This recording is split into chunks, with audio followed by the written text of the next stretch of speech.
Bonjour Éric Zemmour. Bonjour. Nous commémorons cette semaine les 200 ans de la mort de l'empereur Napoléon. Napoléon, c'est tout ce que déteste la gauche woke et intersectionnelle. Oh oui, même il faut aller au-delà de vos woke. C'est tout ce que déteste notre époque. Les polémiques autour de Napoléon, ça juge davantage notre époque que Napoléon. Qu'est-ce qu'on dit? On dit il a rétabli l'esclavage, on dit il est misogyne, on dit il a trop aimé la guerre, on dit il était dominateur, conquérant, etc. Suprémaciste blanc même maintenant. On voit là la médiocrité et les obsessions de notre époque, qu'il aurait balayé d'un revers de main.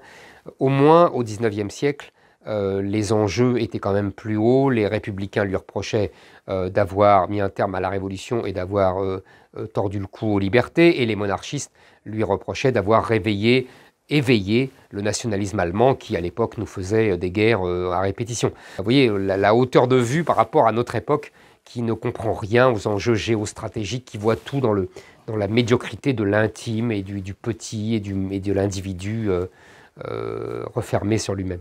Mais pourtant, il a laissé la France plus petite et surtout plus exsangue qu'il ne l'avait trouvée. C'est l'argument de Bainville qui est juste, factuellement, mais je me permets humblement d'avoir un différent, le seul différent avec mon maître Bainville. Je pense que Bainville se trompe. C'est-à-dire que l'enjeu est bien plus grand qu'il a laissé la France plus petite. Oui, sauf que, si vous voulez, les guerres de Napoléon ne sont que la fin d'un siècle de guerre que nous fait l'impérialisme anglais, car nous sommes les seuls à contester sa domination sur les mers et sur le monde. De Colbert à Napoléon. Tout ça, c'est un bloc. C'est une guerre de 100 ans, comme disent, une deuxième guerre de 100 ans, comme disent les historiens anglo-saxons, à juste titre.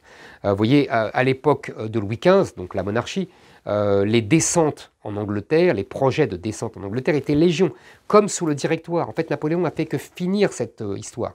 Et malheureusement, moi, ce que je reproche à Napoléon, c'est d'avoir perdu. C'est pas tout le reste, vous comprenez. Pour moi, il est l'apothéose de 1000 ans d'histoire de France. C'est-à-dire que son empire français n'est que la grande nation étendue à ses frontières naturelles. Et c'est la taille normale de la France, le projet, vous voyez, de taille normale de la France pour qu'elle soit dominatrice et hégémonique en Europe et qu'elle puisse avoir une politique mondiale par une marine conséquente. Mais évidemment, ça rencontrait l'impérialisme anglais. Ça veut dire que vous approuvez l'expansionnisme napoléonien, l'impérialisme, c'est bien le terme qui convient, tout ça au mépris du respect des frontières? Pas du tout. Les Capétiens ont, excusez-moi, hein, mais les Capétiens n'ont cessé d'agrandir le territoire. Simplement, Napoléon a passé la surmultiplier. Il est allé plus vite, oui, ça c'est sûr. Mais c'était l'époque. Vous savez, Daniel Halévy, l'historien, a un très joli mot qui répond à votre argument et qui répond même à Bainville et aux monarchistes, c'est de dire, oui, les rois ont fait la France en 1000 ans et Bismarck a fait la même chose en 50 ans. C'était une différence d'époque, c'est tout. On avait accéléré et seul Napoléon l'a compris. Simplement, il n'avait pas les moyens techniques de son génie. Bismarck avait les trains, vous voyez, tous les moyens modernes que n'avait pas encore Napoléon. C'est cet entre-deux qui est mortel pour lui. Merci Éric Zemmour.